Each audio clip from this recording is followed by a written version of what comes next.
This is In the Loop. I'm Christian Bryant. Tonight, an up-close look at an immigration freeze leaving hundreds of thousands in limbo. Plus, talking to one of America's first Olympic surfers about our latest Newsy documentary. What a long century this year has been so far, and we've only got 6 more months to go. Let's move to headlines before I think on that too long. Public health experts and political leaders across the board are urging Americans to wear masks in public spaces. Multiple studies have found using face masks can reduce the risk of virus transmission by more than half. At this point, almost every state has some kind of mask guideline in place, and 19 states mandate wearing a mask in public. And with the exception of one prominent holdout, many Republican leaders have now changed their tune on masks and are urging Americans to wear them. Wear a mask wherever it's indicated, or wherever you're not able to practice the kind of social distancing that would prevent the spread of the coronavirus. The urgency comes as the U.S. sets new records of daily cases. On Tuesday alone, there were more than 48,000. If you don't think that's bad enough, Dr. Fauci says the daily rate of infections could more than double if steps aren't taken to contain the coronavirus. Fauci went on to say the increase in cases in the south and west of the country means we are most definitely not in control right now.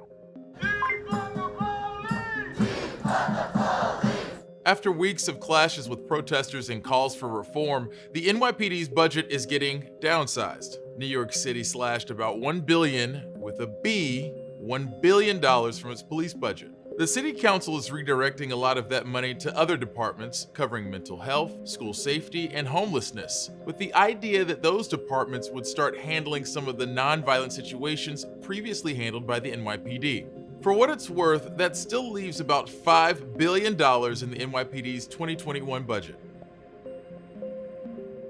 Last week, the Trump administration froze immigration for temporary workers traveling from abroad in an effort to help the U.S. economy. As a result, thousands of immigrants are stranded because of U.S. embassy closures. Newsy's Ben Shamiso tells us how the freeze could keep families separated for months. The Trump administration has implemented a freeze on most temporary workers traveling from abroad. The freeze is meant to bolster the U.S. economy, but it's also keeping hundreds of immigrant families separated, including those with American kids. I have got 2 little girls who are back in the U.S., and when I talk to them, the only question they have to ask is, when are you coming back? Karan Murgai has been living and working legally in the U.S. for 10 years as a business consultant.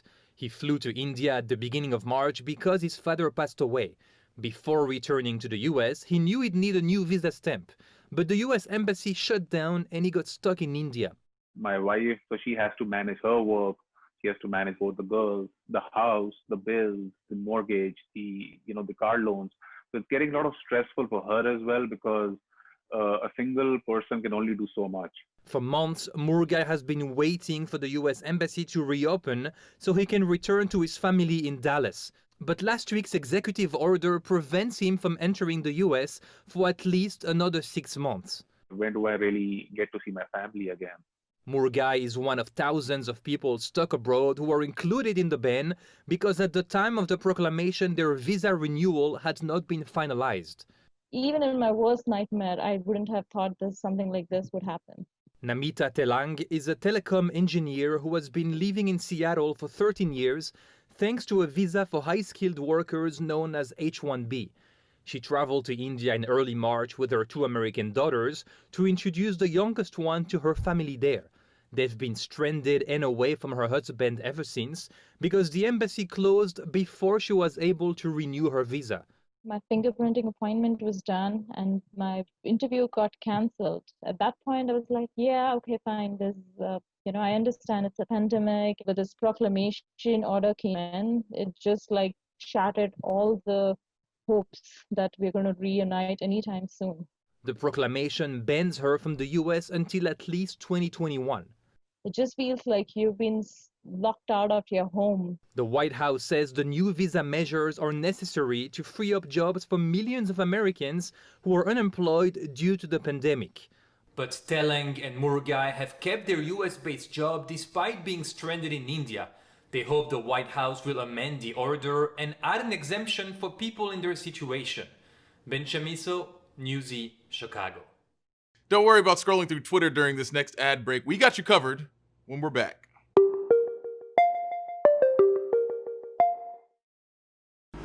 We take a step away from the noise and spin to really hear the stories that need to be told. Newsy cuts through. We dig a little deeper on the stories of the day to help start making sense of it all. Miss getting email that isn't junk? You should know about Newsy's daily newsletter. It's breaking news right to your inbox. Get caught up quick with the best Newsy stories every day. Join us at signup.newsy.com. Be informed, not influenced. This is the part where we take a step back from headline news to see what's driving conversations on the hellscape known as Twitter. Let's get into it. If you're a New York Mets fan, you already know what July 1st means. It's Bobby Bonilla Day.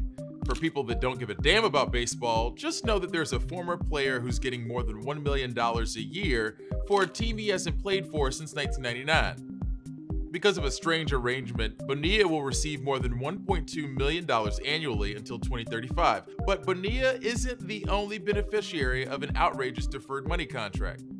The Atlanta Braves have been paying Hall of Fame pitcher Bruce Sutter more than $1 million a year for more than 30 years. Clearly, I went into the wrong profession. Seattle is trending because local police began dismantling the occupied zone in the city's Capitol Hill neighborhood.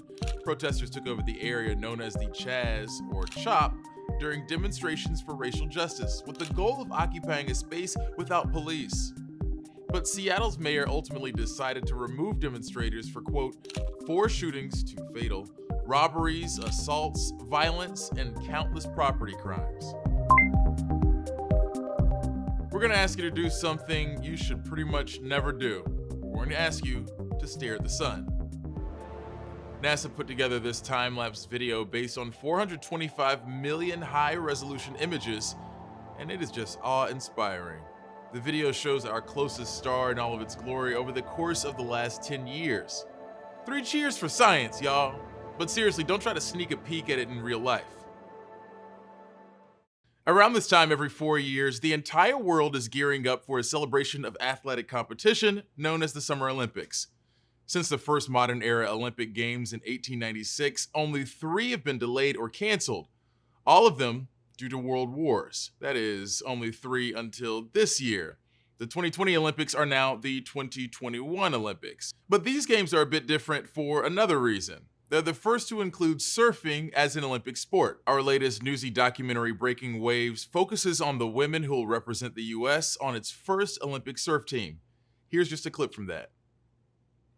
Going into Honolulu Bay, I was first in the rankings, but the points were so close. When we went to Honolulu, there was 3 American girls competing for the top 2 Olympic spots. Yeah, it was very, very close. Like, we were all like 1 or 2 heats apart, I think. It was something crazy like that. And then it just became this whole thing of like, who's gonna win the world title?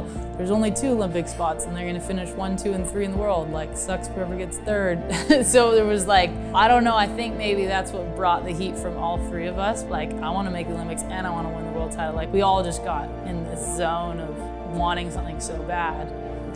I could go into this and come out with nothing. Like, I could lose the world title and lose the Olympic spot.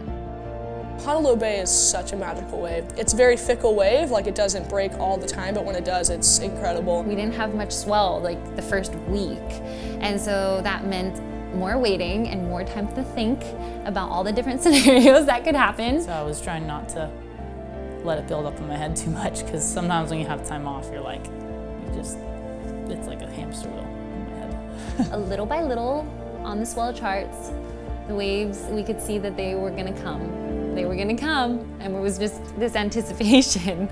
And we woke up that morning and it was go time.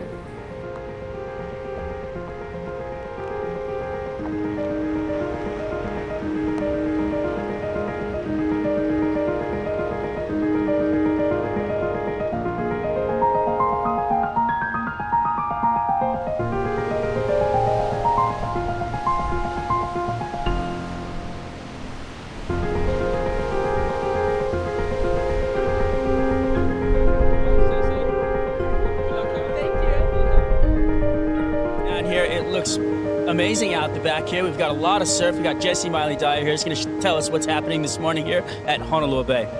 Yeah, we're going to be on. I do remember that the swell was really, really north, which is a tricky swell to surf at the bay.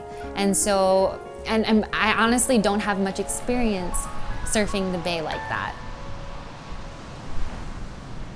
I had to kind of wrap my head around that and adapt and just flow with it a little bit. But as soon as I was able to do that and just take it like any other day, it was game on. We just watched an excerpt from Breaking Waves, and we still had a few more questions about the sport. So we have U.S. Olympic surfer Caroline Marks joining us. Caroline, how you doing? I'm doing good. Thanks for having me. Yeah, thank you so much. And I want to say, before we get started, congratulations on making it to the Olympics. Thank you so much. Yeah, it's definitely a dream come true, and it's pretty incredible. How has the pandemic affected the sport just over the last few months? The tour is pretty much canceled this whole entire year. We haven't competed all year yet, so it's definitely changed all of our lives in the sport a lot. And all sporting events around the world, not let alone surfing. What's the difference in qualifying for the Olympics and then training for the Olympics? Honestly, I think it's pretty similar. Surfing is such an individual sport. Like we all have our own trainers, we all have our own coaches. Even right now, like I'm still working every day with my coach. I'm still working every day on my nutrition and training. Obviously, it's a much bigger event than just a normal event. I go into it like it is just an event because every event I put like everything into it. No matter what, like even if it's technically our off season, like right now we don't have a contest. We haven't had a contest in forever, but the wave's been really fun. So I still been surfing all day and working on my craft every day. And the surfing's, one of the sports too that it's so much fun to do, regardless of like, if I have to be out there to try to get better, I want to be out there. In watching Breaking Waves, clearly it looks cool as hell, right? Seeing folks, kind of underneath waves and on top of them and kind of like gliding across them. The thing is, as a layperson, I don't know much about like how any of that is scored. All of it looks dope. It's like, okay, all 10s. How should, lay people be watching this event? Like, how do we prepare for that? I think that's where the announcers will be really, really helpful, be really good at explaining how it's scored. We get judged on speed, power, and flow. So obviously if you look pretty doing it, and also wave height comes in play a lot. I think hopefully by the end people will have a great understanding and really want to watch it more often. Best of luck training and then, getting to the Olympics. We'll be looking forward to seeing you kick ass out there. Thank you so much. I really appreciate it. Thanks for taking the time. You can watch our documentary Breaking Waves in full on demand wherever you stream Newsy. If nothing else, it's a great opportunity to learn some totally rad surf lingo. We'll be right back. We dig a little deeper on the stories of the day to help start making sense of it all. We take a step away from the noise and spin to really hear the stories that need to be told. Newsy cuts through. We're the ones that created this mess, and we're passing it on to our kids. And they're going to look at us one day and say, what the hell are you thinking about? What was you thinking about?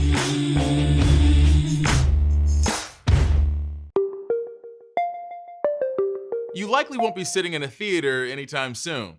Earlier this week, AMC decided to delay its reopening, but now there's a push to bring back an older trend to take a movie in on the big screen. Casey Mendoza explains.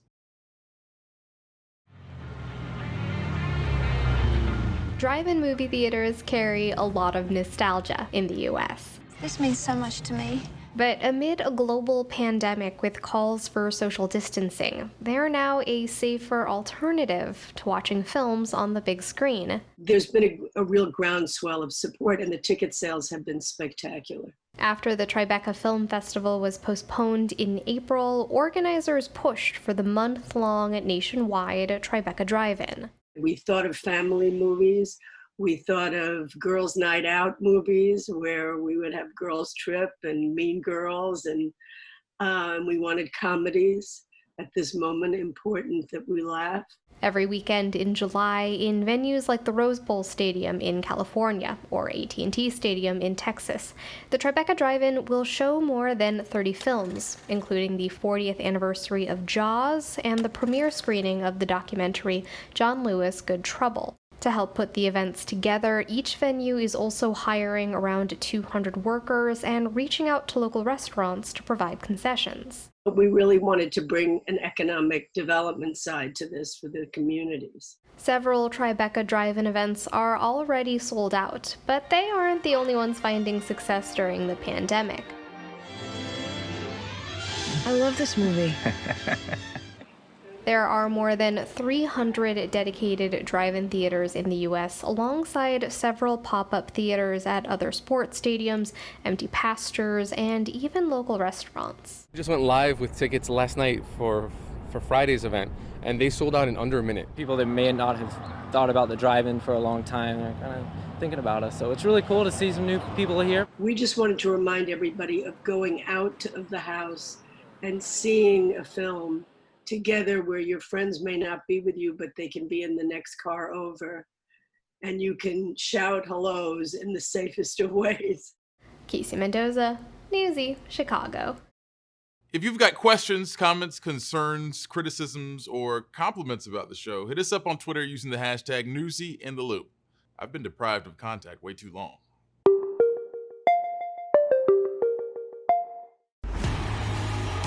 Newsy cuts through. We're working hard to get you the news you need. We dig a little deeper on the stories of the day. That's why we're here. To help start making sense of it all. Native women have told me that what you do when you raise a daughter is you prepare her for what to do when she's raised, not if, but when. Why are we different than every other person? Why don't we have the justice everybody else does?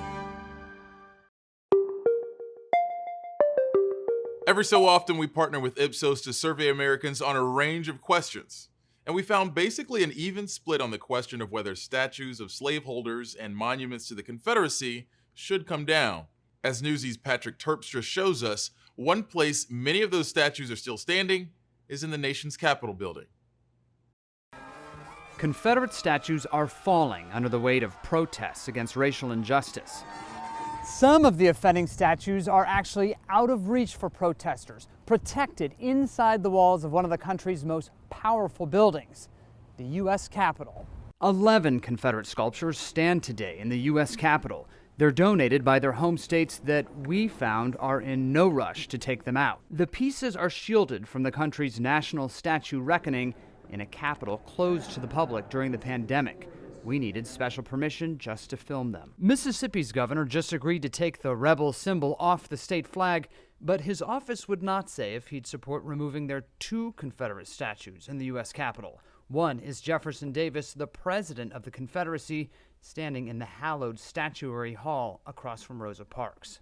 This is an agreement with the states that goes back to 1864. States are allowed to display any 2 statues of famous residents. A total of 10 states have 11 Confederate likenesses in the Capitol. General Joseph Wheeler of Alabama depicted in his Confederate uniform. Removing these works requires a state governor's permission. Just 2 states, Arkansas and Virginia, have started the process of swapping out their Confederate sculptures. Just wondered, what are these people doing here? House Speaker and Democrat Nancy Pelosi supports a change in the law that would allow Congress to send statues back to states or to the Smithsonian. She banished Robert E. Lee to the Capitol crypt years ago. Believe me, if I had more authority, we would have fewer of those statues. But Missouri Senator Republican Roy Blunt says, for now, states should still decide who to put up in the Capitol. He chairs the Senate Rules Committee. I'm encouraged that states are looking at their history, that they're looking at who has come since they put those statues in. But only Georgia would talk to us about whether to remove its Confederate statue. A spokesman for the governor says it would be up to the state legislature to begin that process. Other governors don't seem to want to talk about their state's Confederate ghosts in the U.S. Capitol. Patrick Terpstra, Newsy, Washington. The National Guard's deployment to D.C. to counter protests a few weeks ago had already raised some red flags, and this next story reveals a little detail that isn't going to make anybody feel any better about that. Sasha Ingber breaks it down. A white supremacist was among the National Guard members deployed to Washington, D.C. to quell protests for George Floyd. Shandon Simpson, 24, joined the Ohio National Guard in May 2018. On Facebook, he describes himself as a camp guard at Auschwitz. On YouTube, he subscribes to groups like Adolf Stalin. And on the messaging app Telegram, he follows channels like Rapewaffen. Rapewaffen is probably one of the worst white supremacist things that could possibly exist. This is a Telegram channel, a group of neo-Nazis, essentially, who advocate, for example, the rape of female police officers and share among themselves all kinds of Nazi material. It's very scary. A spokesperson for the Ohio National Guard tells Newsy Simpson was removed from duty during the protest and is now being processed for separation. Newsy also communicated with Simpson through Facebook after he said the FBI is still in possession of his cell phone. He told us, "I broke stuff related to the conduct of a soldier, so I respect their decision." He also admitted his allegiances, adding that he attended the 2017 Unite the Right rally in Charlottesville and supports China, Iran, Russia, and North Korea. White supremacist groups for years have encouraged their members to get military training. Learn how to kill. Learn how to build bombs. If you're predicting a coming race war, well, those are the kinds of people that you would want ready to help you fight it. Simpson's identity was first confirmed by a website called Unicorn Riot. He's just the latest member of the military exposed for having a white supremacist ideology. Days before, a private in the Army was indicted for allegedly plotting an attack on his unit in Europe by leaking sensitive information to members of a neo-Nazi group called Order of the Nine Angles. The problem is entirely about right-wing extremism and racial extremism. Defense Secretary Mark Esper said last year he didn't believe white supremacy was an issue in the military, but a 2019 Newsy Bellingcat report found active members of the military in a neo-Nazi forum, and a survey by the Military Times found more than 1/3 of active duty troops personally saw examples of white nationalism. Civil rights groups are calling for more regulation of the enlistee screening process, especially after the Republican-controlled Senate removed the term white nationalist from the National Defense Authorization Act. Measures for Congress to consider include screening of social media before soldiers are recruited and a potential database to identify symbols of white nationalist groups. We just can't be training up these people to be better at killing people of color. Sasha Ingber, Newsy. That's it for us. I'm going to go buy a surfboard and Google how to hang 10. But we'll be back. Same time, same place tomorrow. Stay tubular, folks, and stay tuned for more top stories from Newsy.